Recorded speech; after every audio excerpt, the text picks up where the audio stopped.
राजपूत श्री कृष्ण पांडु, श्री कृष्ण पांडु जी good evening.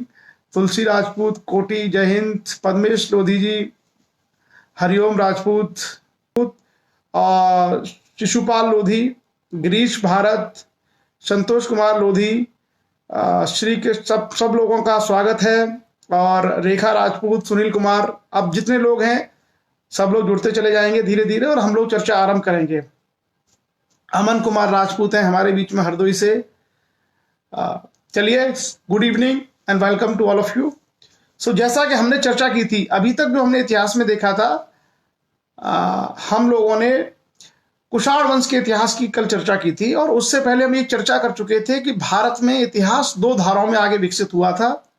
यानी जो मौर्यों के समय जो राजनीतिक एकता थी, वो राजनीतिक एकता कहीं ना कहीं कमजोर पड़ी थी, जिस कारण से मगध का जो गौरव था वो छिन्न भिन्न हो गया था और पश्चिमोत्तर भारत में शक, कुषाण जैसे लोगों ने अपनी सत्ताएं स्थापित कर ली थी। तो हम सब लोग अब आगे देखेंगे कि आगे चल करके फिर से भारत के इतिहास ने करवट ली, इतिहास फिर से बदला और उसके बाद फिर पुनः एक राजनीतिक एकता भारत में स्थापित हुई और उस राजनीतिक एकता को स्थापित करने वाले भारत में एक फिर से पुनः एक बड़े राजनीतिक शक्ति के रूप में उभरने वाली भारतीय जो ताकत थी, उसका नाम था गुप्त वंश। तो आज हम लोग उसी गुप्त वंश के बारे में चर्चा करेंगे कि ये गुप्त वंश के शासक कौन थे, क्या इनके कार्य थे, क्या इनका समय रहा था इतिहास में, कौन सा भौगोलिक क्षेत्र था जिस पर इन्होंने शासन किया और क्या इनकी समय की उपलब्धियां रही, और इसके अलावा इनकी जो सामाजिक अवस्था क्या रही, धार्मिक अवस्था क्या रही, राजनीतिक अवस्था क्या थी, आर्थिक अवस्था क्या थी और जो इनकी सांस्कृतिक जो उपलब्धियां थी वो क्या रही। इन सारे पहलुओं पर हम लोग चर्चा करेंगे। गुप्त वंश का इतिहास थोड़ा सा बड़ा है, मतलब इसमें काफी राजा हैं। तो हम लोग 2 दिन में इसकी चर्चा करेंगे।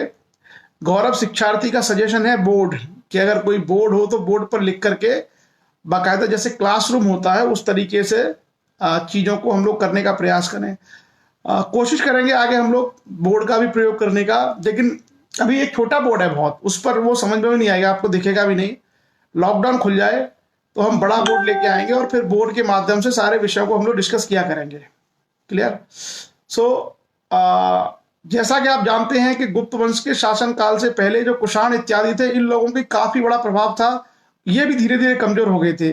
तो भारत में छोटे छोटे राज्य बन गए थे, मतलब कहीं किसी वंश के छोटे से राजा, कहीं किसी वंश के छोटे छोटे राजा थे और उन्हीं में से निकल करके गुप्त शासक आए और उन्होंने फिर भारत की जो सत्ता है उस पर न सिर्फ पहले वो खुद स्थापित हुआ और उसके बाद उन्होंने आसपास के क्षेत्रों पर विजय प्राप्त करना आरंभ की और एक तरीके से पुनः भारत को एक बड़ी राजनीतिक शक्ति के रूप में परिवर्तित किया।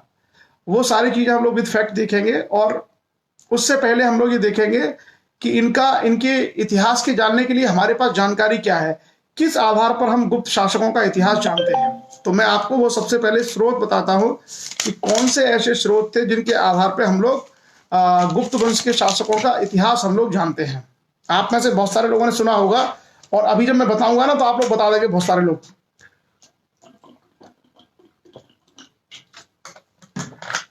अभी हम चर्चा करेंगे। तो देखिए, इतिहास में हमेशा 3-4 तरह के स्रोत काम आते हैं। क्या क्या स्रोत काम आते हैं?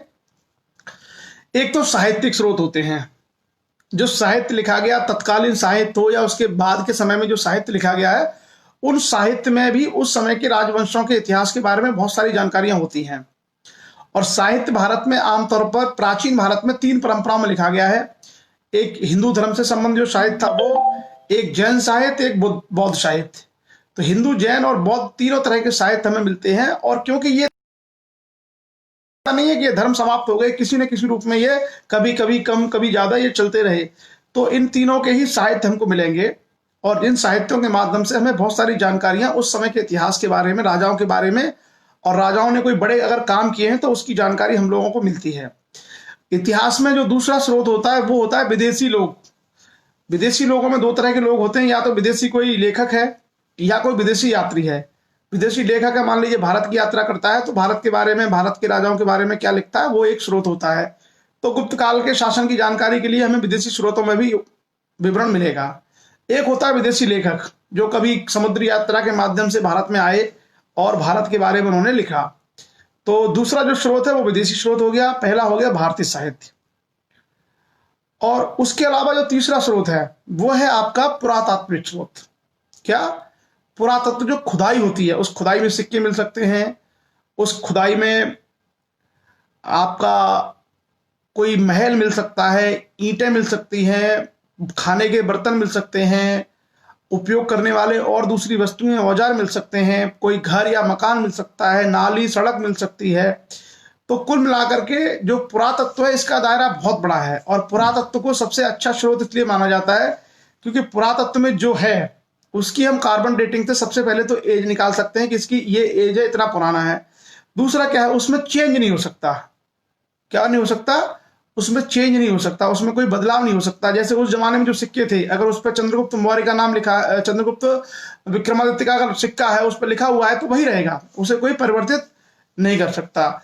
और चौथे प्रकार के जो इतिहास में स्रोत मिलते हैं वो हैं कि कुछ राजाओं के समय पर अभिलेख या प्रशस्तियां लिखवाई गई हैं, प्रशस्तियां या अभिलेख। जैसे हमने पढ़ा कि सम्राट अशोक के अभिलेख हमने पढ़े थे, जिसमें सम्राट अशोक के 14 बृहद शिलालेख थे, 6 उसके स्तंभ लेख थे और 2-3 उसके गुहा लेख थे, जिसमें बहुत सारी जानकारी सम्राट अशोक के राज्य के बारे में, उसके कार्यों के बारे में थी।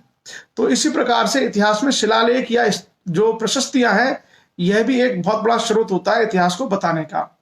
तो इस काल में हम देखते हैं कि साहित्य स्रोत क्या है हमारे पास, और फिर शिलालेख इत्यादि क्या है हमारे पास, और उसके अलावा क्या पुरातात्विक साक्ष्य हमारे पास गुप्त काल के शासन को लेकर के, गुप्त काल के जो वंश है उसको लेकर के हैं। तो इतिहास का एक क्रम हमेशा याद रखें, सबसे पहले आदिमानव, आदिमानव के बाद पाषाण काल में जो विकास हुआ वो, और नव पाषाण काल, उसके बाद हड़प्पा सभ्यता, वैदिक सभ्यता, वैदिक सभ्यता के बाद जैन और बौद्ध आंदोलन, उसके बाद भारत में महाजनपद, और महाजनपदों के बाद हर्यक वंश के रूप में मगध का उत्थान और हर्यक वंश, उसके बाद शिशुनाग वंश, उसके बाद नंद वंश, उसके बाद सम्राट अशोक और चंद्रगुप्त मौर्य का मौर्य वंश, और उसके बाद भारत में फिर मौर्योत्तर काल में शुंग और कर्ण नाम की भारतीय शक्तियां, और पश्चिमोत्तर में शक, पल्लव, यूनानी और कुषाण। ये सारी की सारी चीजें, सारी की सारी जो स्थितियां हैं, ये हमारा अब तक का क्रम रहा है। लेकिन जब कुषाण और शक कमजोर हो गए तो भारत में स्थानीय स्तर पर छोटी छोटी शक्तियां उभर आई थी। और गुप्तों के बारे में भी यही कहा जाता है कि गुप्त जो लोग थे वो बेसिकली पहले कोई राजवंश से नहीं थे, वो भी पहले किसी के सामंत थे, किसी के अधीनस्थ थे। इसलिए हमें जो प्रथम गुप्त राजा जिसकी जानकारी मिलती है उसका नाम श्रीगुप्त है। तो श्रीगुप्त महाराजा धीराज की उपाधि नहीं रखता है, उसका बेटा भी नहीं रखता है।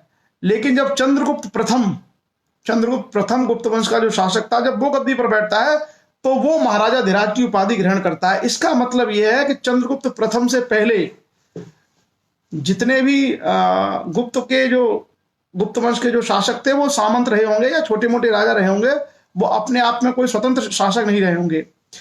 अच्छा, एक बात याद रखना, जो चंद्रगुप्त विक्रमादित्य है वो इस वंश में आएगा, चंद्रगुप्त प्रथम है वो इस वंश में आएगा, और जो चंद्रगुप्त मौर्य है वो चंद्रगुप्त मौर्य हमेशा वहीं पर रहेगा। आपको चंद्रगुप्त मौर्य जो है मौर्य वंश का शासक है और अकेला उसका नाम चंद्रगुप्त था। बाकी जो हमें नाम आएंगे, अब इसमें जो अलग अलग नाम आएंगे उनकी चर्चा करेंगे। तो पहले हम चर्चा करते हैं कि इनके पास स्रोत क्या है। तो साहित्यिक स्रोतों की अगर हम बात करें कि कौन सी ऐसी किताबें, ऐसे साहित्यिक ग्रंथ थे जिनसे इन कालों के इतिहास के बारे में हम लोगों को जानकारियां प्राप्त होती हैं, तो आप देखिए विशाख दत्त नाम के एक लेखक ने किताब लिखी थी मुद्रा राक्षस। उस मुद्रा राक्षस किताब में हमें बहुत सारी जानकारी गुप्त शासन काल के बारे में, खास करके चंद्रगुप्त के बारे में पता चलती है। उसके अलावा एक किताब है मृक्षकटिकम, जिसको शूद्रक नाम के एक कवि या कोई साहित्यकार थे उन्होंने लिखा था, वो भी इस काल की ही किताब है, शूद्रक की मृक्षकटिकम। उसके अलावा आपका कालिदास का आपने नाम सुना होगा। चंद्रगुप्त विक्रमादित्य जो थे, या जिनको हम बोलते हैं चंद्रगुप्त द्वितीय, तो चंद्रगुप्त द्वितीय या चंद्रगुप्त विक्रमादित्य जो थे उन्होंने बहुत सारी किताबें लिखी है। वो नवरत्नों में से एक थे, और उन्होंने, आपने सुना होगा कि वो नवरत्नों में से उन्होंने बहुत सारी किताबें, जैसे कुमार संभव, तो कुमार संभव उन्होंने एक किताब लिखी। उसके अलावा उन्होंने बहुत सारी किताबें लिखी थी कालिदास ने। तो वो कालिदास की जो किताबें हैं वो कालिदास की किताबों में कुमार संभव है, मेघदूत है, अभिज्ञान शाकुंतलम है, तमाम जो उनकी पुस्तकें हैं वो भी उस समय के इतिहास के बारे में काफी कुछ जानकारियां प्रदान करती हैं। उसके अलावा आपने देखा होगा कि हमने जो शुंग वंश था उसके समय मनुस्मृति लिखी गई थी, मनुस्मृति लिखी गई थी। इस काल में आकर के बृहस्पति और नारद स्मृतियां लिखी गई हैं, और बृहस्पति और नारद स्मृति गुप्त राजाओं के बारे में, गुप्त राजाओं की व्यवस्थाओं के बारे में बहुत सारी जानकारी हम लोगों को देती हैं। उसके बाद पुराण, इस काल में ही भारत में सबसे ज्यादा पुराण लिखे गए। पूरन सिंह पटेल साहब जो किताब है उसका नाम है मुद्रा राक्षस, राक्षक नहीं मुद्रा राक्षस, मुद्रा राक्षस नाम किताब है। और पुराणों में अधिकांश पुराणों का जो पुराण क्या जो वेद हैं, जो जितनी सारी चीजें, उनका लेखन कार्य बेसिकली गुप्त काल में ही हुआ है। जो लेखन कार्य है वो गुप्त काल में ही हुआ है। अधिकांश वेदों का, अधिकांश जो धार्मिक साहित्य है उनका लेखन का कार्य गुप्त काल में हुआ है। लेकिन इस काल के संबंध में जानकारी देने में दो पुराण बड़े महत्वपूर्ण हैं, दो तीन, जैसे वायु पुराण, वायु पुराण, मत्स्य पुराण, विष्णु पुराण और ब्रह्मा पुराण। ये जो चार पुराण हैं, चार पांच पुराण हैं, वायु, ब्रह्मा, विष्णु, मत्स्य, इन पुराणों में गुप्त काल के राजाओं के बारे में और उस समय के जो ऐतिहासिक चीजें हैं उसकी जानकारियां मिलती हैं। उसके बाद हम आते हैं बौद्ध साहित्य। बौद्ध साहित्य में इस समय हम लोगों को दो तीन चीजें मिलती हैं, जैसे मंजूश्री मूल कल्प नाम की एक पुस्तक मिलती है, बौद्ध पुस्तक। उसके अलावा वसुबंधु चरित, यह एक बौद्ध पुस्तक है जो गुप्तकालीन सामाजिक, आर्थिक, राजनीतिक, धार्मिक व्यवस्था के बारे में हमें जानकारी देती है। जैन साहित्य में देखें तो इसी काल में, गुप्त काल में एक बड़े जैन विद्वान थे जिनसेन। गुप्त काल में एक बड़े जैन विद्वान थे जिनसेन, उनकी एक किताब है हर्षचरित पुराण, हरिवंश पुराण। तो हरिवंश पुराण भी हम लोगों को गुप्त शासकों के बारे में जानकारी देता है। अच्छा, जो गुप्त शासक थे बेसिकली वो हिंदू, जो अभी तो हिंदू कहते हैं, उस समय के हिसाब से ब्राह्मण धर्म को मानने वाले लोग थे, और वो खास करके शैव और वैष्णव दोनों ही चीजों को मानते थे। दोनों के बारे में हमें जानकारी मिलेगी, लेकिन गुप्त शासक मेनली वैष्णव थे, यानी विष्णु की परंपरा के, विष्णु की पूजा को मानने वाले लोग थे।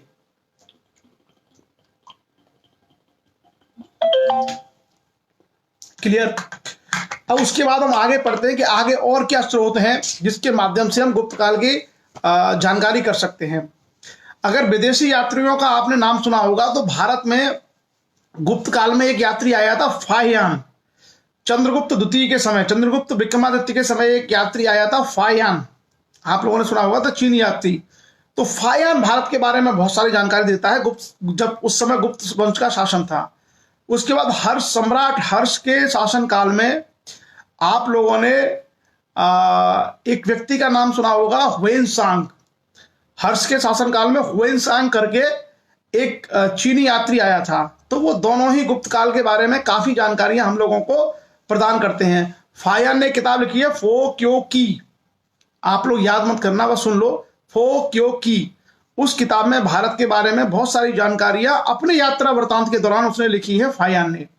ह्वेनसांग ने सी यू की करके किताब लिखी थी। और ह्वेनसांग जब आया था तो उस समय भारत पर राजा हर्षवर्धन शासन करते थे, और भारत की राजधानी उस समय पहले थानेश्वर थी हरियाणा में, बाद में चल करके कन्नौज हो गई। क्लियर? उसके बाद आता है पुरातात्विक स्रोत क्या रहे हैं। इस काल के इतिहास के बारे में हमें बहुत सारे पुरातात्विक स्रोत मिलते हैं, और वो स्रोत क्या है, जैसे अगर हम देखें तो एक राजा थे समुद्रगुप्त। में सबसे बड़ा जो स्रोत है वो राजा समुद्रगुप्त का है। समुद्रगुप्त ने उसके दरबार में एक कवि थे हरिसेन, हरिसेन करके एक दरबारी कवि थे, और उन्होंने प्रयाग में, प्रयाग प्रशस्ति उसको बोलते हैं, प्रयाग प्रशस्ति, वहां पर समुद्रगुप्त के शासन काल में जो समुद्रगुप्त ने कार्य किए और जो विजय हासिल की उन सब का विवरण है प्रयाग प्रशस्ति में। और जो प्रयाग प्रशस्ति है बेसिकली कहा तो ये जाता है कि सम्राट अशोक का वो स्तंभ था। पहले वो कौशाम्बी में था, बाद में सम्राट अकबर जो है उसको कौशाम्बी से लेकर के इलाहाबाद के किले में ले आए थे। तो उस पर पहले अशोक के 6 स्तंभ लेख लिखे हुए हैं। आप कभी अगर आपको अवसर मिले तो आप इलाहाबाद या जो प्रयागराज आप जाएं, तो प्रयागराज में अगर आप किले में जाएंगे, संगम के पास किला है, वो किला अकबर ने बनवाया था। तो उस किले के अंदर अगर आप जाएंगे तो वहां पर वो स्तंभ आज भी गड़ा हुआ है, और उस स्तंभ पर सबसे ऊपर लिखा हुआ है सम्राट अशोक के 6 लेख। उसके नीचे हरिसेन जो था दरबारी कवि समुद्रगुप्त का, उसने पूरा विवरण लिखा है समुद्रगुप्त की विजय और सारी उपलब्धियों का। तो इसलिए बेसिकली उसको प्रयाग प्रशस्ति समुद्रगुप्त के नाम से ही जानी जाती है। उसके बाद उसमें और एक छोटा सा लेख लिखा हुआ है, शायद किसी और व्यक्ति का लेख है उसमें किसी, और एक जहांगीर का भी एक थोड़ा सा लेख है उसमें, जहांगीर का भी कोई एक लेख उस पर लिखा हुआ है उस प्रयाग प्रशस्ति में। तो वो पूरा का पूरा एक स्तंभ है और उस पर ये सारी जानकारियां हैं। उसी के माध्यम से पढ़ करके समुद्रगुप्त के बारे में, समुद्रगुप्त बेसिकली एक राजा बनता है गुप्त वंश का, वो बहुत सारी जानकारी हम लोगों को प्रयाग प्रशस्ति के माध्यम से ही मिलती है। उसके अलावा समुद्रगुप्त का एक अभिलेख मिलता है एरण में, एरण अभिलेख। जो लोग सागर की तरफ के रहने वाले हैं, सागर के पास एक जगह है एरण, सागर जिले में पड़ती है। हो सकता है नया कोई जिला बन गया हो तो उसमें हो, लेकिन सागर जिले में हम लोगों ने जब पढ़ी थी तो सागर जिले में था एरण नाम का स्थान, और एरण नामक स्थान से भी समुद्रगुप्त का एक अभिलेख मिला है, जिसको हम लोग इतिहास में कहते हैं एरण अभिलेख। और उस एरण अभिलेख से ही पहली बार सती प्रथा के चिन्ह मिलेंगे। उस एरण अभिलेख पर ही पहली बार सती प्रथा की जानकारी हम लोगों को मिलेगी। उससे पहले सॉरी,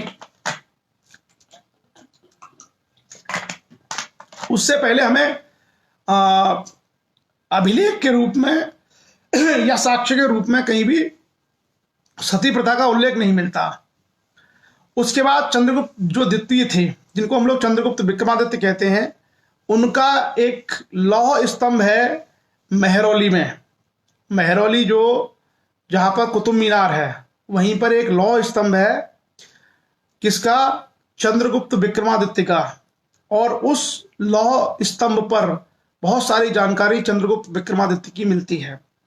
उसके अलावा उदयगिरी का एक गुफा में भी चंद्रगुप्त के का एक अभिलेख लिखा मिला है। उदयगिरी की गुफाएं, उदयगिरी की गुफाएं विदिशा जिले के पास, रायसेन के पास शायद पड़ती हैं, रायसेन मध्य प्रदेश में।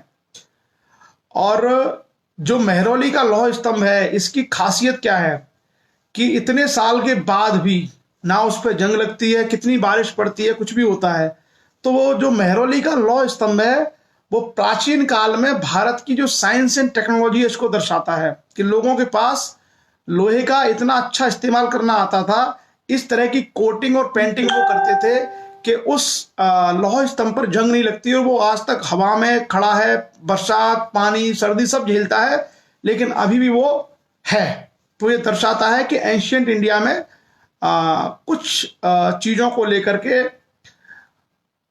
बड़ी अच्छी जो है साइंस एंड टेक्नोलॉजी का प्रयोग वहां पे हमें दिखाई देता है। उसके बाद हम आते हैं, एक गुप्त राजा था कुमारगुप्त। तो कुमारगुप्त का मंदसौर में एक अभिलेख मिला है। मंदसौर बेसिकली एक जिला है मध्य प्रदेश का। आप में से बहुत सारे लोगों ने सुना होगा मंदसौर का नाम। मंदसौर एक डिस्ट्रिक्ट है मध्य प्रदेश में। वहां से कुमारगुप्त जो एक राजा था उसका एक अभिलेख मिला है, और जो कुमारगुप्त के शासन के बारे में बहुत सारी जानकारी देता है। कुमारगुप्त का एक और अभिलेख मिला है, गढ़वा अभिलेख बोलते हैं, गढ़वा नाम की एक जगह से। गढ़वा नाम की जो जगह है उसके बारे में मैं अभी आपको बताऊंगा कि वो किस जिले में है, गढ़वा। उसके बाद एक राजा था गुप्तों में, स्कंदगुप्त। स्कंदगुप्त का हम लोगों को भीतरी स्तंभ लेख मिलता है, और एक जूनागढ़ गुजरात में एक प्रशस्ति मिलती है, भीतरी स्तंभ और जूनागढ़ गुजरात में एक प्रशस्ति। तो ये जो सारी चीजें हैं, इन सारी चीजों के माध्यम से हम लोग गुप्त इतिहास के बारे में पहुंचते हैं कि गुप्त काल के इतिहास के बारे में क्या क्या जानकारियां हम लोगों के पास हैं। अब आता है कि इनका जो शासन है या इनका जो राजवंश है वो कब से कब तक रहा।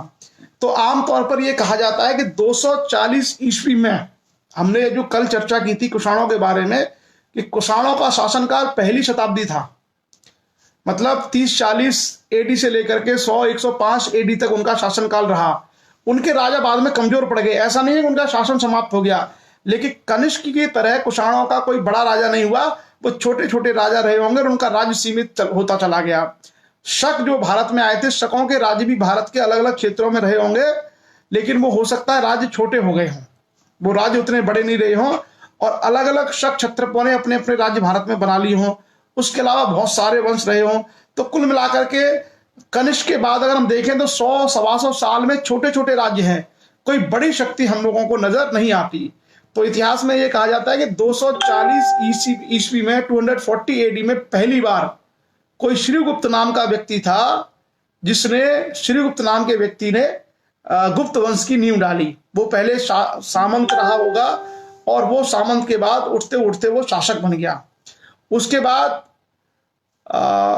कोई बहुत महत्वपूर्ण हम लोगों को जानकारी नहीं मिलती है। उसके बाद उसके बेटे का नाम आता है घटोत्कच, जो 280 से लेकर के 319 या 320 ईस्वी तक रहा। वो भी अपने आप में स्वतंत्र शासक नहीं था।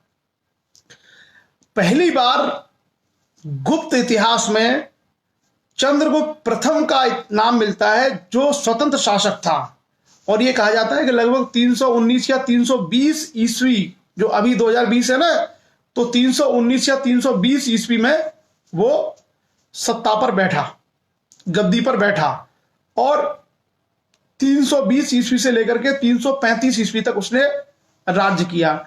अगर मोटे तौर पर आप देखना चाहें कि गुप्त कालों जो गुप्त शासक है उनका इतिहास कब तक था, तो जो गुप्त इतिहास है बेसिकली अगर हम मोटे तौर पर देखें तो 320 ईस्वी से लेकर के और लगभग 550 ईस्वी तक, तो हम कह सकते हैं कि लगभग 200 साल के आसपास, 200 साल या 220 साल तक उनका गुप्त वंश का शासन भारत पर रहा। लगभग 200 या 220 साल, 320 से लेकर के 550 ईस्वी तक। हालांकि उनका जो मुख्य जो राजा है वो 460-70 ईस्वी तक ही उनका हो जाएगा, बाकी राजा बहुत कमजोर रह जाएंगे, लेकिन फिर भी उनका वंश चलता रहा। अब जैसा श्रीगुप्त था, श्रीगुप्त के बाद उसका बेटा घटोत्कच। अब यहां देखिए आप लोग, यहां पे घटोत्कच का एक नाम आ रहा है, यानी जो हमारे पास जानकारी है उस जानकारी के अनुसार यहां पर यह कहा जाता है कि श्रीगुप्त के बाद उसका बेटा घटोत्कच बना। घटोत्कच का नाम आपने सुना होगा, घटोत्कच का नाम आपने महाभारत में सुना होगा। महाभारत में भीम के पुत्र का नाम घटोत्कच मिलता है। क्लियर? अब घटोत्कच के बारे में भी कोई बहुत जानकारी नहीं है, कोई बहुत ज्यादा जानकारी नहीं है। जो विस्तृत जानकारी हमें गुप्त शासन के बारे में मिलती है वो जानकारी हमें प्राप्त होती है किसके बारे में? चंद्रगुप्त प्रथम के बारे में। और चंद्रगुप्त प्रथम के बारे में कहा जाता है कि ये चंद्रगुप्त प्रथम 319 या 320 ईस्वी में पहली बार राजा बना, और इसकी जो राजधानी थी वो पाटलिपुत्र थी, यानी फिर से मगध का वैभव लौटना आरंभ हो गया। तो इन्होंने पाटलिपुत्र को अपनी राजधानी बनाया, और यह कहा जाता है कि जो गुप्त शासक थे बेसिकली वो इलाहाबाद या प्रयागराज के आसपास के कहीं के रहने वाले थे। अभी बहुत सारा इतिहास में गुप्त शासकों के बारे में स्पष्टता नहीं है। इतिहासकारों में कई सारी चीजों में अभी डिबेट है, और एकदम एग्जैक्ट चीजों तक अभी इतिहासकार। देखिए इंटरनेट में कुछ बहुत दिक्कत है, मतलब सबका ही कटता है।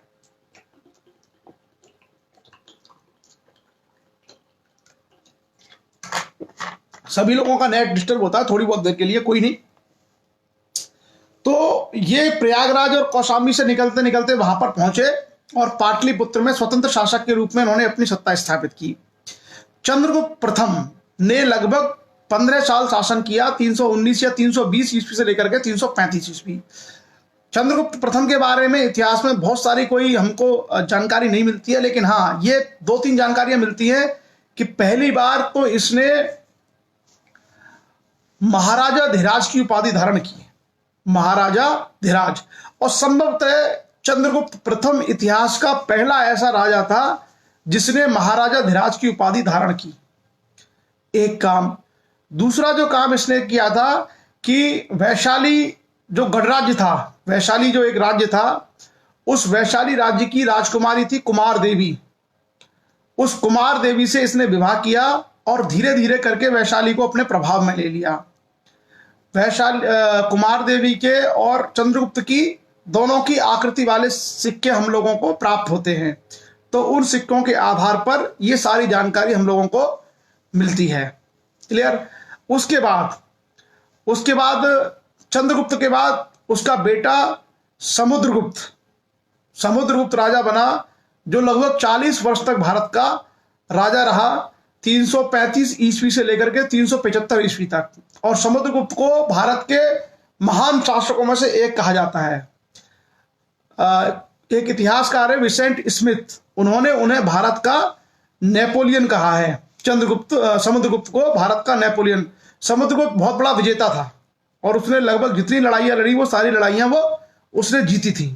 तो समुद्रगुप्त के बाद उसका बेटा चंद्रगुप्त विक्रमादित्य, और मुझे लगता है जो चंद्रगुप्त विक्रमादित्य है वही चंद्रगुप्त विक्रमादित्य बेसिकली उज्जैन वाला वीर विक्रमाजीत या वीर विक्रमादित्य है। क्लियर। उसके बाद चंद्रगुप्त विक्रमादित्य के बाद उसका बेटा कुमारगुप्त के बाद उसका बेटा स्कंदगुप्त। तो ऐसे करके एक बड़ी श्रृंखला है राजाओं की। और गुप्त शासन क्योंकि बहुत लंबे समय तक रहा है, तो हम लोग केवल कुछ महत्वपूर्ण शासकों के बारे में और उनकी सामाजिक, आर्थिक, पॉलिटिकल और कल्चरल जो उनकी चीजें हैं वो सारी चीजों की हम लोग चर्चा करेंगे। बहुत दूसरी चीजों में हम लोग डिटेल में नहीं जाएंगे, क्योंकि अगर हम पढ़ने लग गए तो गुप्तों को पढ़ते पढ़ते ही हम लोगों को 15 दिन लग जाएंगे। अगर एक एक चीज हम बारीकी से करने लग गए तो उनकी उपलब्धियां बहुत है। जो गुप्त राजा है बहुत उनका विस्तृत इतिहास है, बहुत सारी। अब यहाँ पे क्या है, बहुत सारी चीजें हम लोगों को मिल जाएगी। अच्छा, एक चीज मैं आपको और बताना भूल गया था कि गुप्त काल के इतिहास के बारे में जानकारी देने के लिए एक बड़ा स्रोत मंदिर भी है। पहली बार जो हमें मंदिर मिलते हैं वो गुप्त काल के मंदिर हैं। जो मंदिर आज भी देखने को मिलते हैं वो गुप्त काल के मंदिर हमें मिलते हैं। खास करके जैसे भूमरा का मंदिर, तिगवा एक जगह पड़ती है जबलपुर के पास, वहां पे एक मंदिर है। ललितपुर में एक देवगढ़ जगह है, देवगढ़ का दशावतार मंदिर है। नचना कुठार का मंदिर है कानपुर में। एक कंदरिया महादेव मंदिर मिलता है। उसके अलावा हम लोगों को सिरपुर में लक्ष्मण मंदिर मिलता है। तो गुप्त राजाओं के विषय में जानकारी देने में मंदिर भी एक बड़ी भूमिका निभाते हैं। वो उस समय की धार्मिक स्थिति को दर्शाते हैं। और जो गुप्तकालीन मंदिर हैं वो आज भी हैं। गुप्तकालीन जो मंदिर हैं वो आज भी बहुत सारे मंदिर अवशेष के रूप में हैं। जैसे अगर आप देवगढ़ जाएंगे तो देवगढ़ के मंदिर पत्थरों के बने हुए हैं और वो आपको सब दशावतार मिल जाएंगे देखने को देवगढ़ में। तो बहुत सारी चीजें हैं उन लोगों की हमें यहाँ पर दिखाई देती हैं। उसके अलावा सारनाथ में एक लेटी हुई बुद्ध की प्रतिमा, वो भी कहा जाता है कि गुप्त काल की थी। उसके अलावा मथुरा में बहुत सारी जैन मूर्तियां मिली हैं। मथुरा के अंदर बहुत बड़ी संख्या में जैनों की मूर्तियां मिली हैं, जैसे महावीर स्वामी और इन सब लोगों की।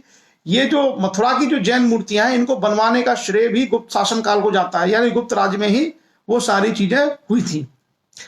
और उसके अलावा आप देखेंगे कि अजंता का आपने नाम सुना होगा, अजंता एलोरा।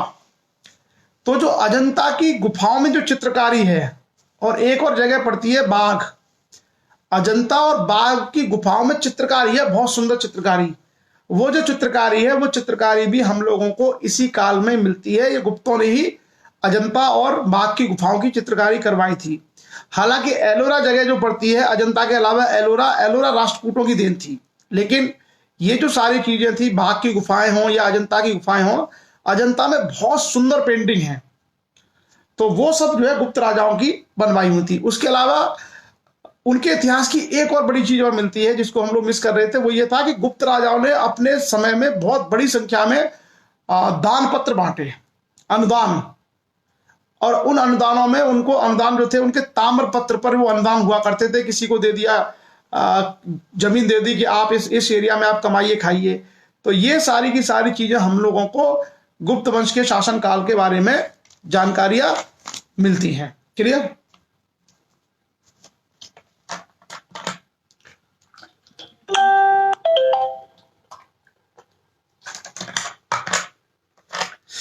आगे हम लोग बढ़ेंगे और जैसा कि हमने कहा चंद्रगुप्त मौर्य के बारे में हमने पढ़ा। उसके सिक्के, लिच्छवी की राजकुमारी कुमार देवी से उसने विवाह किया और महाराजा धीराज की उपाधि धारण की। 15 वर्ष तक लगभग उसने शासन किया। और उसके बाद भारत के इतिहास का एक महान शासक आता है हमारे बीच में, जिसको हम लोग समुद्रगुप्त के नाम से जानते हैं। आप में से कई सारे लोगों ने यह कहा है कि गुप्तकाल भारत का स्वर्ण युग था। इसकी समीक्षा जब गुप्तकाल खत्म होगा, कल की चर्चा में हम करेंगे, अभी इसकी चर्चा नहीं करेंगे। कुछ इतिहासकारों ने लिख दिया है कि वो स्वर्ण काल था या नहीं था, उसकी चर्चा हम लोग बाद में करेंगे।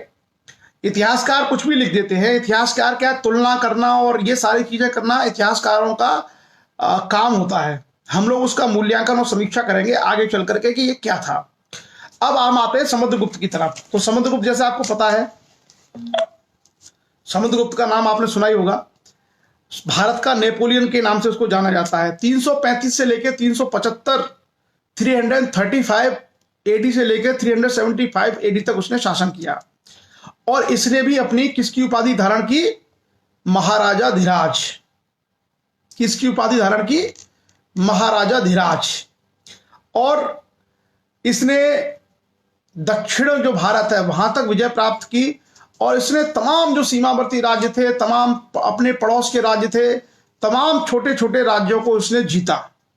और तमाम छोटे राज्यों को जीत करके एक बड़े गुप्त साम्राज्य की इसने स्थापना की। और विजेता मतलब भारत के, अगर आप ये कहेंगे भारत में सबसे बड़े विजेताओं के रूप में अगर आप देखें तो मुझे लगता है नंबर 1 पर आपको यही मिलेगा, समुद्रगुप्त। अगर आप भारत के इतिहास में देखें कि भारत के इतिहास का सबसे बड़ा विजेता राजा कौन हुआ है भारत में, तो मुझे लगता है समुद्रगुप्त का ही नाम आएगा। और ये क्वेश्चन भी हमेशा कभी भी पूछा जा सकता है कि भारत के इतिहास का सबसे बड़ा विजेता शासक कौन था। हालांकि चंद्रगुप्त मौर्य जो था उसने बहुत बड़े भूभाग पर कब्जा किया था, लेकिन चंद्रगुप्त मौर्य को विरासत में भी काफी बड़ा राज्य मिला था। और कुछ यूनानी इतिहासकारों के अनुसार तो यह कहा जाता है कि चंद्रगुप्त मौर्य ने 6 लाख की सेना के माध्यम से पूरे भारत को लौट डाला था। कितनी सच्चाई है वो अलग विषय है, लेकिन वो भी एक बहुत बड़ा विजेता था। कौन? चंद्रगुप्त मौर्य। और इसके, क्योंकि इसके हमें प्रमाण मिलते हैं। जो समुद्रगुप्त ने जो विजय प्राप्त की, जो उसने नीति अपनाई, जो उसने युद्ध किए हैं, वो सारे के सारे हरिशेन की जो प्रयाग प्रशस्ति है इसके माध्यम से हम लोगों को प्राप्त होते हैं। और जैसा मैंने कहा कि जो प्रयाग प्रशस्ति है बेसिकली वो गुप्तों के इतिहास का एक तरीके से बाइबल मान लीजिए। अगर गुप्त राजाओं के इतिहास में आपको सबसे ज्यादा जानकारी चाहिए तो वहीं से मिली है। कहां से? प्रयाग प्रशस्ति से। और उसके अलावा गुप्त राजा ही पहले शासक थे भारत में जिन्होंने सोने के सिक्के चलवाए। अच्छा, ये भंवर सिंह नरवणे जी ने बताया है कि जो समुद्रगुप्त था वो संगीत का प्रेमी था और वो लेखक भी था। वीणा जो है बजाता था, वो वीणा बजाता था, वीणा का एक अच्छा वादक था वो। उसके अलावा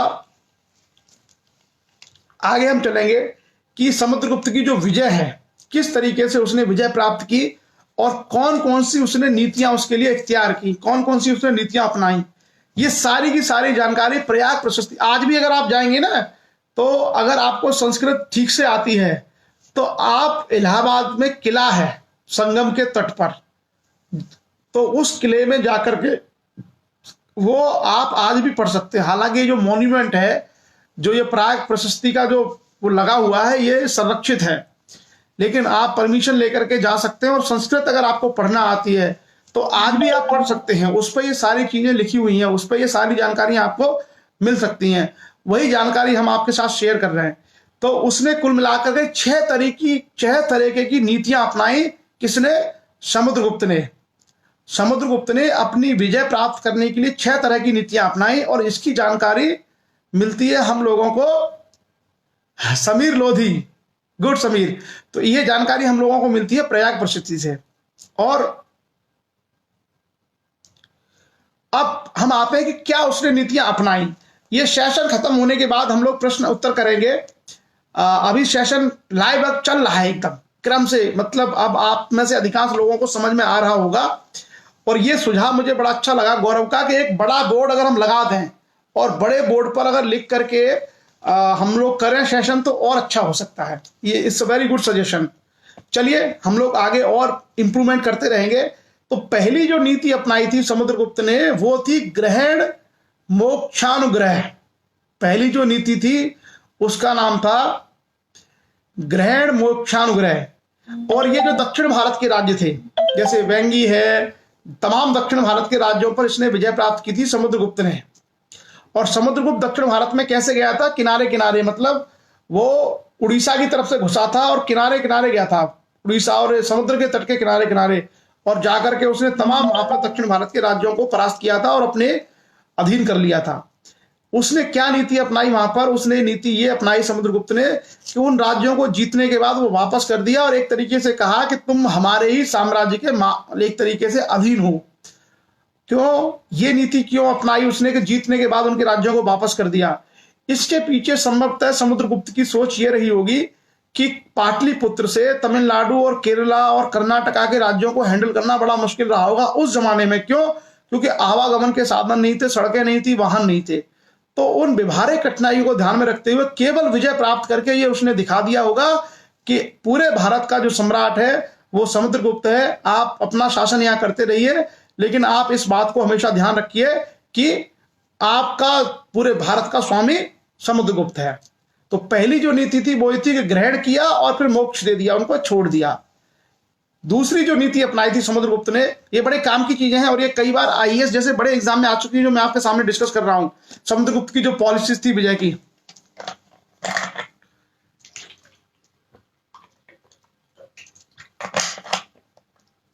दूसरी नीति थी प्रसवोद्धरण। प्रसवोद्धरण की दूसरी नीति अपनाई थी उसने। उस नीति के अनुसार समुद्रगुप्त ने कुछ राज्यों को पूरी तरीके से अपने राज्य में मिला लिया था, अपने साम्राज्य का हिस्सा बना लिया था। इस नीति के तहत, प्रसवोद्धरण नीति के तहत, उसने कुछ राज्यों को पूरी तरीके से कंप्लीटली जीत करके वो राज्यों को ही खत्म कर दिया था, उनको बना लिया था किसका? पाटलिपुत्र का, यानी गुप्त साम्राज्य का भाग। उसके अलावा उसकी जो अगली नीति थी वो थी परचारकीकरण। परचारकीकरण, तो परचारकीकरण नीति में क्या था कि किसी राज्य को जीता और उसको अपना सेवक बना लिया, कहा कि तुम राज्य करते रहो लेकिन हमारी सेवा में रहना, हमेशा हमारी सेवा करते रहना। जैसे आटविक जो है, जंगलों में रहने वाली कुछ जातियां थी, उनके आटविक के राज्य पे कब्जा किया था और उनको कहा कि ठीक है तुम लोग अपना काम देखते रहो इधर, लेकिन हमारे सेवक बन की। तो उनको सेवक बना करके एक तरीके से गुप्त साम्राज्य का मातहत उसने बना दिया था। उसके अलावा एक और जो नीति अपनाई थी, चौथी जो नीति थी समुद्रगुप्त की, उसका नाम था करदानाज्ञाकरण प्रणामागमन। थोड़े से कठिन वर्ड है, संस्कृत मिक्स है ये। करदानाज्ञाकरण प्रणामागमन, ऐसी नीति जिसमें आपको हमें कर देना है और हमारी आज्ञा माननी है। तो कुछ राज्यों को जीत करके समुद्रगुप्त ने उनसे ये कहा कि आप अपना राज्य चलाएंगे लेकिन आप हमें कर देंगे नियमित रूप से, और दूसरा आप हमारी आज्ञा मानेंगे। ये उसकी चौथी नीति थी विजय की। पांचवी जो नीति थी वो थी, उसमें उसने किया भ्रष्ट राजोत्सव। उसमें उसने भ्रष्ट राज्योत्सन, इसमें जो जिस राज्य को उसने हरा दिया उसको पुनः उसने प्रतिष्ठित करने का काम किया। जिसको हरा दिया उसको पुनः प्रतिष्ठित करने का काम किया। ये प्रयाग प्रशस्ति पर जो लिखी गई है वो सारी जानकारी मैं आपको दे रहा हूं कि समुद्रगुप्त ने किस तरीके से गुप्त साम्राज्य का विस्तार किया, विजय प्राप्त की। जो अंतिम जो उसकी नीति थी, अंतिम जो उसकी पॉलिसी थी वो ये थी कि आत्मनिवेदन कन्योपायन, यानी कुछ राज्यों को उसने हराया और हराने के बाद उनसे कहा कि आप जो है अगर अपनी कन्याओं की विवाह गुप्त राजाओं के साथ करेंगे, और गरुण जो है उसका राज्य की चिन्ह था कि गरुड़ जो है चिन्ह वाली अगर मुद्राएं आप चलाएंगे अपने राज्य में तो हम आपको राज्य करने देंगे। तो कुल मिलाकर के ये 6 तरह की नीतियां उसने अपने विजय के अभियान में चलाई। और उत्तर में हिमालय से लेकर के अपना जो विंध्य पर्वत है वहां तक के हिस्से को उसने प्रत्यक्ष अपने नियंत्रण में ले लिया। इधर गुजरात से लेकर के और बंगाल तक का पूरा हिस्सा प्रत्यक्ष गुप्त राजाओं के नियंत्रण में था। लेकिन जो दक्षिण भारत था, दक्षिण भारत को जीत तो लिया था समुद्रगुप्त ने, लेकिन जीतने के बाद फिर उनको वो मोक्ष दे के आ गया था। उनके साम्राज्यों को, उनके राज्यों को उन्हीं लोगों को सौंप के आ गया था। क्लियर? तो ये है समुद्रगुप्त का इतिहास, जिसके माध्यम से समुद्रगुप्त ने ये सारी विजय प्राप्त की। अब उसमें पूरी की पूरी एक लिस्ट है, उसमें पूरी एक लिस्ट है। उस लिस्ट में आप देखेंगे कि आर्यवर्त यानी जम्बू द्वीप के जो राजा थे उनका मान मर्दन किया, उनको हराया। जैसे राजा अच्युत, नागसेन मथुरा के थे, कोटकुल, तो कोतकुल जो राज्य था वो ग्वालियर का था उस जमाने में, ग्वालियर और दिल्ली के बीच में। दक्षिण भारत में दक्षिणी कौशल, पिष्टपुर, कोट्टू, कांची, वेंगी, पल्लव, ये जो सारे राज्य थे, इन सारे राज्यों को मतलब कुल मिलाकर के अपने आसपास के सभी राज्यों को हरा करके समुद्रगुप्त ने या तो डायरेक्ट उनको अपने अधीन कर लिया, या उनको कर देने के लिए बाध्य किया, या उनसे वैवाहिक संबंध किए, या उनको कहा कि तुम हमारे सेवक बनकर के गुप्त साम्राज्य की सेवा में हमेशा लीन रहोगे। तो ये पूरा का पूरा जो इतिहास है वो श्रीगुप्त से लेकर के श्रीगुप्त, घटोत्कच, चंद्रगुप्त प्रथम और समुद्रगुप्त तक का इतिहास है। ये जो 4 राजा हैं उसमें से चंद्रगुप्त और समुद्रगुप्त दोनों स्वतंत्र शासक थे, और उसके अलावा जो ये हमारे जो शासक थे दोनों पहले वाले, श्रीगुप्त और घटोत्कच, जिनके बारे में ये कहा जाता है कि सामंत रहे होंगे, संभवतः इंडिपेंडेंट रूलर ये लोग नहीं रहे होंगे। तो आज की चर्चा हम लोग केवल यहीं तक रखेंगे, क्योंकि गुप्त शासन थोड़ा सा, उसकी अचीवमेंट, उसकी उपलब्धियां बहुत सारी हैं, और अभी हम लोगों को चंद्रगुप्त विक्रमादित्य को, क्योंकि मैं ये चाहता हूं कि चंद्रगुप्त विक्रमादित्य का टॉपिक हम बिल्कुल सेपरेट होकर करें, ताकि सभी लोगों को समझ में आ जाए कि वो कौन राजा था, क्या क्या उसने काम किए, उसके दरबार में कितने कवि थे। उसके अलावा कुमारगुप्त और स्कंदगुप्त का इतिहास भी हम लोग देखेंगे, और फिर हम देखेंगे गुप्त काल में, गुप्त काल को स्वर्ण काल क्यों कहा जाता है, मंदिर क्या क्या बने उस काल में, व्यापार के लिए क्या था, सोने के सिक्के कैसे चलाए गए, दास और स्त्रियों की दशा क्या थी, कवि और ये सारे लोग क्या थे। ये सारी चर्चा हम लोग करेंगे अगले सेशन में, संभवतः कल। तो ये अश्वमेध यज्ञ, जैसे समुद्रगुप्त के बारे में मिलता है बाद में कि उसने अश्वमेध यज्ञ किया, और अश्वमेध यज्ञ के बारे में पहली बार जानकारी आपको कहां मिलेगी, पुष्यमित्र शुंग, जिसकी हम लोग चर्चा कर चुके हैं। पुष्यमित्र शुंग ने पहली बार अश्वमेध का यज्ञ किया था, ऐतिहासिक रिकॉर्ड के अनुसार।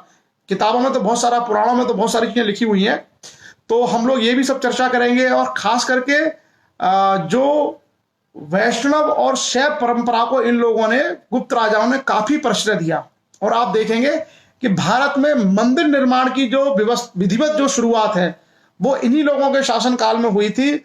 और मूर्तियां आज भी मिली हुई हैं, जैसे सारनाथ में बुद्ध की प्रतिमा गुप्त काल की है।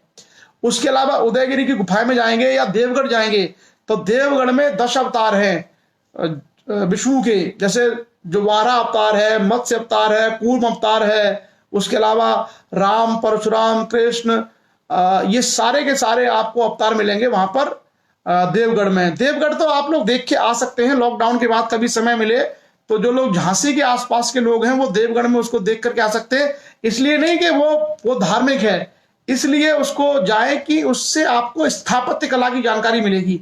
इतिहास पढ़ने से हम लोगों को बहुत सारी चीजें समझ में आती हैं, जैसे रिलीजन, कल्चर, आर्किटेक्चर, हमें स्थापत्य कला के बारे में पता चलता है कि उनका स्थापत्य क्या था। मैंने बता दिया हरिमोहन राजपूत जी की जो इतिहासकार विसेंट स्मिथ हैं, एक्चुअली समुद्रगुप्त के बारे में अभी तक जितना भी रिसर्च हुआ है वो सारा शोध ये कहता है कि उसने जो भी लड़ाई लड़ी वो जीता, वो हारा नहीं।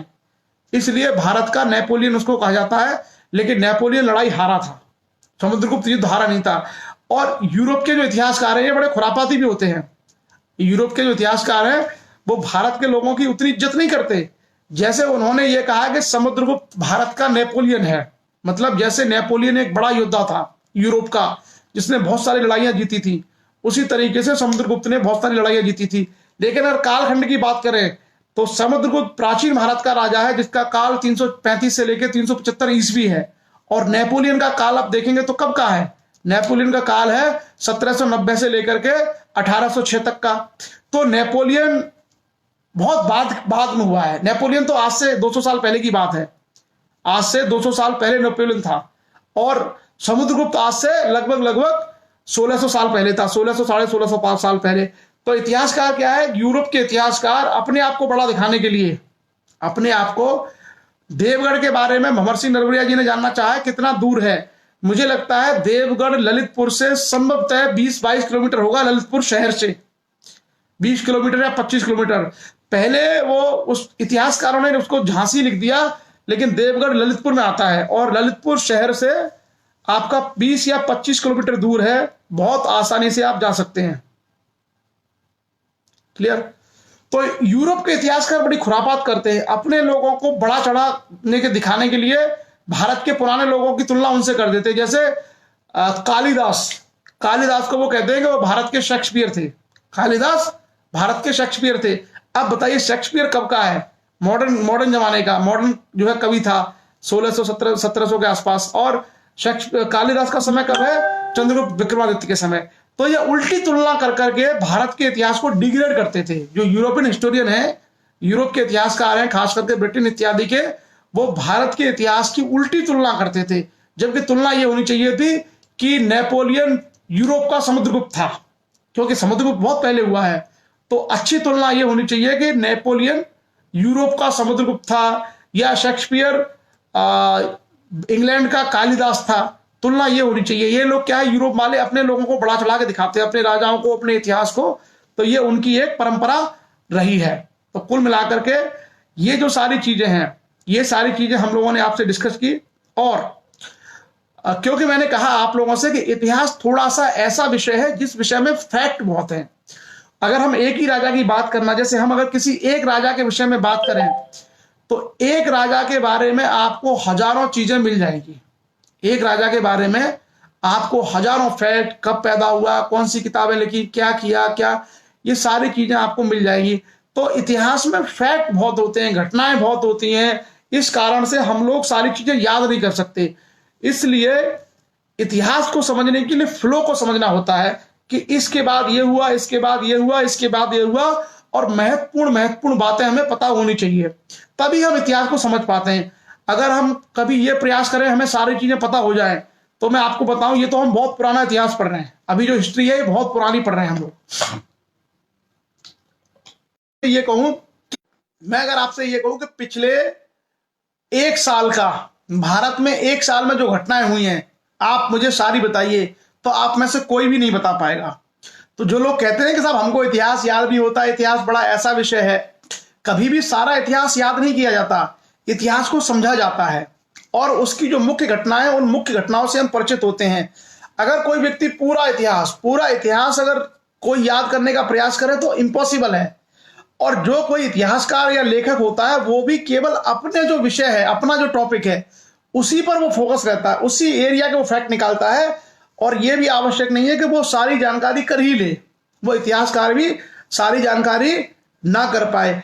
तो इतिहास बहुत सीधा सब्जेक्ट है। सबसे पहले हमें जानना है किस क्षेत्र की बात है ये घटना, ये जो किस एरिया में ये ऐतिहासिक घटना थी, और दूसरा इसका समय कब का था। अगर हमने दो चीजें तय कर ली कि ये इस क्षेत्र के इतिहास की हम बात कर रहे हैं, इस समय की, तो मोटे तौर पर हमको ये अंदाजा लग जाता है कि अब इसका फ्लो ये होगा। और उसके बाद उसकी जो क्रोनोलॉजी है कि इसके बाद ये, इसके बाद ये, इसके बाद ये घटनाएं हुई, और जो महत्वपूर्ण घटनाएं हैं उनको अगर हम लोग समझ रहे हैं तो बहुत आसानी से हम लोग इतिहास को जान सकते हैं, उसको समझ सकते हैं। और सभी लोग इस बात पे काम कर, इस पे करना चाहिए कि हम लोगों को इतिहासकार नहीं बनना है। हम सभी लोगों को इतिहासकार नहीं बनना है। हम सब लोगों को क्या है कि जानकारी होनी चाहिए। बेसिकली हम लोगों को बेसिक जानकारी होनी चाहिए। कभी हम लोग ये नहीं सोच सकते कि हम लोग इतिहासकार हो जाए, रिसर्च कर रहे हैं, वो हमारा काम नहीं है। हमारा काम है कि हमारे देश में क्या क्या हुआ है उसकी बेसिक जानकारी हमको हो, ताकि अगर हमें आगे कुछ करना है या अपने समाज की प्रोग्रेस की बात करनी है तो हम लोग कम से कम ये अवेयर रहें। दूसरा, जो मनगढ़ंत कहानियों का, कल्पनाओं का, कथाओं का जो इतिहास लोगों के मन में जो डाल दिया है जबरदस्ती, जो इतिहास नहीं है, उड़ने वाले विमान चलते हैं, पता नहीं समुद्र पीने वाले लोग मिल जाएंगे आपको, ऐसी जो कहानियां हैं कि कोई समुद्र पी जाता था, किसी के आंसू से बच्चे पैदा हो जाते थे, कोई उड़ता था। तो इस तरह की जो इतिहास की जो चीजें हैं वो बड़ी खतरनाक हैं। और ग्रामीण जनमानस के अंदर, खास करके जहाँ शिक्षा का अभाव रहा है, वहां लोगों के अंदर यही जो कहानियां हैं वो इतिहास के रूप में है और वो जिरह करते हैं। आप अगर उनको समझाएंगे कि जो ये है ये सब कहानियां इतिहास नहीं है, तो वो आपसे लड़ जाएंगे। और एक नहीं, 90% लोग आपके खिलाफ हो जाएंगे। बड़ी वजह क्या रही है? यही अशिक्षा रही है। लोगों के पास जब ढंग की शिक्षा नहीं आई है तो लोग इतिहास की वास्तविकता से परिचित नहीं हुए हैं। आपने देखा ना कि जो लोग कथा कहानियां और इनकी सब बातें करते हैं, तमाम जगह पुराण भागवत कथाएं और ये तमाम चीजें होती हैं, आपने देखा होगा, उनको पढ़ने वाला, उनको पढ़ाने वाला व्यक्ति कभी भी ना तो आईएएस बनता, ना जज बनता, ना डॉक्टर बनता, ना इंजीनियर बनता। जिसको जज बनना है, इंजीनियर बनना है, डॉक्टर बनना है, आईएएस बनना है, आईपीएस बनना है, वो क्या पढ़ता है? वो हिस्ट्री पढ़ता है, वो फिलोसफी पढ़ता है, वो पॉलिटिक्स पढ़ता है, वो इकोनॉमी पढ़ता है, वो करंट अफेयर्स पढ़ता है, वो जीके पढ़ता है, तब जाकर के वो बड़े बड़े पदों पर पहुंचता है, बड़े बड़े कंपटीशन पास करता है। और जो कहानी आपको बताई जा रही है कि वह फलाने नाम का राजा हुआ करता था, वो राजा जो है एक बार उसको क्रोध आ गया, उसने पैर मारा, जमीन फट गई, और फिर जो है सारे देवताओं में हाहाकार मच गया, और फिर महाराज प्रसन्न हुए, यज्ञ हुआ, और यज्ञ के बाद फिर ये सब हुआ। तो वो कभी नहीं आती है, ना तो उनका कोई सेंस है, ना उनका कोई लॉजिक है, ना उनका कोई आधार है, और ना ही वो चीजें कभी किसी कंपटीशन एग्जाम में कहीं पूछी जाती है, ना ही किसी यूनिवर्सिटी या किसी के सिलेबस में वो स्वीकार की जाती हैं। तो जो समाज का बहुत बड़ा हिस्सा है, इसी अशिक्षा के कारण से वो काल्पनिक चीजों को, मनगढ़ंत चीजों को अपने जेहन में बिठा के रखा हुआ है, और इसी कारण से प्रोग्रेस नहीं हुई है, इसी कारण से लोग आगे नहीं बढ़ पाए हैं। तो इतिहास को जानने की आवश्यकता इसलिए पड़ती है क्योंकि अगर हमको एक्चुअल हिस्ट्री मालूम पड़ेगी तो जिनको हम लोग महान मानते चले आ रहे हैं, जिनको हम लोग जिनसे भयभीत हैं, उनकी वास्तविकता मालूम पड़ जाएगी। और जब आपको वास्तविकता मालूम पड़ जाएगी तो आप उन सारी चीजों से बहुत अच्छे तरीके से मुकाबला कर सकते हैं, तार्किक ढंग से अपनी बात रख सकते हैं, और व्यवस्था में अपना स्थान बना सकते हैं। क्लियर? तो चलिए आज की चर्चा को हम लोग यही विराम देंगे। आप सभी लोगों ने लगभग 1 घंटे का ये सेशन मेरे साथ ज्वाइन किया, और गुप्त जो शासक हैं, उन गुप्त शासकों के बारे में बेसिक और बुनियादी, इसी तरीके से धीरे धीरे हम लोग स्टेप बाय स्टेप हिस्ट्री को जानेंगे, समझेंगे, और इन सारी चीजों की हम लोग चर्चा करेंगे। और आप देखना, एक बार हम पूरा इतिहास, हम लोग जो है अब तक लगभग 25% इतिहास हमने पढ़ लिया है अब तक।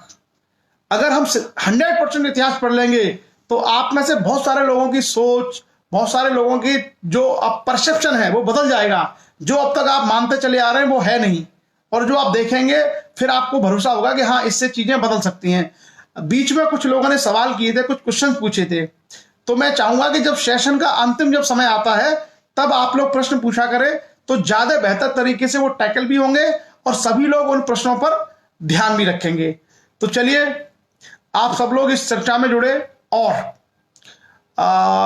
कल सुबह हम लोग राज्य विधानमंडल की चर्चा करने वाले हैं संविधान पर 7:30 बजे। कल के सुबह के सेशन को आप लोग याद रखिए। कल जो हमारा सेशन होगा मॉर्निंग, वो 7:30 से है, 7:15 के बजाय हमने उसको थोड़ा पहले किया है, 7:30, 7:30 बजे। और 7:30 बजे से लेकर के 9 बजे तक हमारा सेशन रहेगा संविधान के ऊपर चर्चा, जिसमें हम राज्य विधानमंडलों की जानकारी करेंगे। अतरंजी खेड़ा के बारे में पद्मेश जी ने सवाल पूछा है कि अतरंजी खेड़ा क्या है। पद्मेश जी, अतरंजी खेड़ा के बारे में यह कहा जाता है कि उत्तर वैदिक काल का वो एक इतिहास था, उत्तर वैदिक कालीन एक स्थल था, और खास करके बुद्ध के समय का। और वहां से लोहे के पहले प्रमाण भारत में मिले हैं, लोहे के पहले प्रमाण अतरंजी खेड़ा से भारत में मिले हैं। उसके बारे में वहां कोई ग्रामीण संस्कृति रही होगी।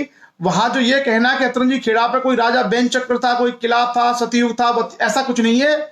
बस ये था कि ग्रामीण बस्तियां जो लोहे का पहला इस्तेमाल करती थी वो अतरंजी खेड़ा था एटा में, और वहां से ही दरांती और इत्यादि कुछ चीजें वहां से प्राप्त हुई हैं, जिसके आधार पर उसको उत्तर वैदिक काल की सभ्यता से जोड़ा गया है। हालांकि बहुत संभव है कि वो बुद्ध कालीन को स्थल रहा हो।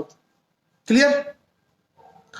तो चलिए आज का सेशन और आज की परिचर्चा को हम लोग यही विराम देते हैं। बहुत अच्छा लगा आप सब लोगों ने इस चर्चा में भाग लिया। सुबह मॉर्निंग में 7:30 बजे हम लोग संविधान की चर्चा करेंगे। तब तक आप चाहें तो भारत के विधानमंडल के बारे में कुछ पढ़ सकते हैं।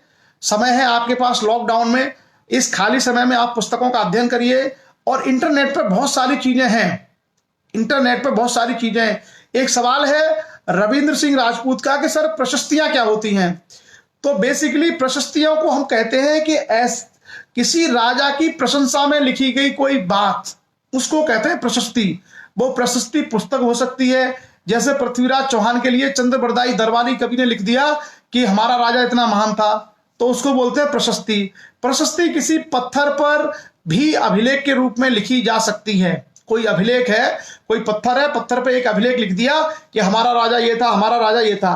तो प्रशस्ति का मतलब होता है कि कोई ऐसा ग्रंथ या कोई ऐसा अभिलेख जिसमें किसी राजा की बहुत ज्यादा प्रशंसा बढ़ा चढ़ा के की जाती है, उसको हम कहते हैं प्रशस्ति। मुझे लगता है स्पष्ट हुआ होगा। तो चलिए, बहुत बहुत धन्यवाद आप लोगों का। सभी लोगों ने चर्चा में भाग लिया और लगभग सभी महत्वपूर्ण सवालों को भी हम लोगों ने सुलझाया।